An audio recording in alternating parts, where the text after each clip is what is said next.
Bienvenue téléspectateurs de 2EF TV, suivons le flash.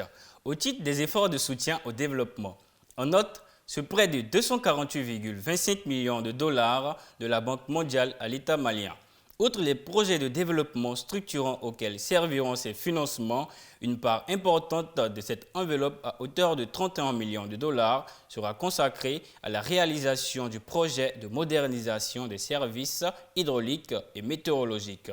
Dans la pratique, il s'agit pour les deux parties de développer la résilience climatique de ce pays sahélien en misant sur l'hydrométéorologie qui permet de disposer d'informations en temps réel sur les conditions météorologiques, idéologiques et climatiques.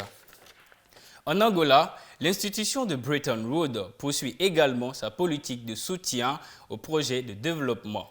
1,32 milliard de dollars, c'est le montant que la Banque mondiale devrait débloquer en faveur de ce pays d'Afrique australe pour le financement des 3 projets d'envergure. En outre, les réformes économiques, la protestation sociale et l'amélioration des secteurs de l'énergie et de l'eau. L'aboutissement de ces différents projets devrait contribuer à améliorer la qualité de vie des populations pour une meilleure inclusion sociale.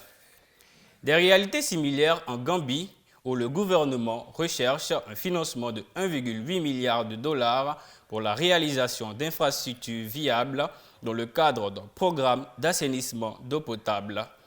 Au nombre des chantiers prévus pour être mis en œuvre, la construction de 40 installations solaires off-grid qui serviront à l'amélioration des installations de production d'eau domestique. Le gouvernement construira également 224 installations sanitaires dans les services publics tels que les hôpitaux et les écoles.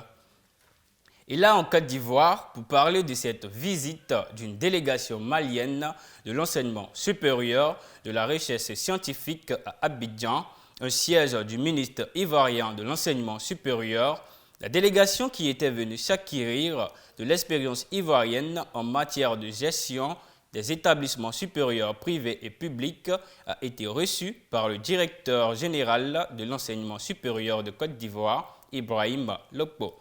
Une séance de travail a donc eu lieu dans les locaux du ministre où les visiteurs ont pu bénéficier des conseils de leurs voisins du Sud en matière de modèles de politique de gestion des centres de formation professionnelle. Merci de nous avoir suivis. À bientôt.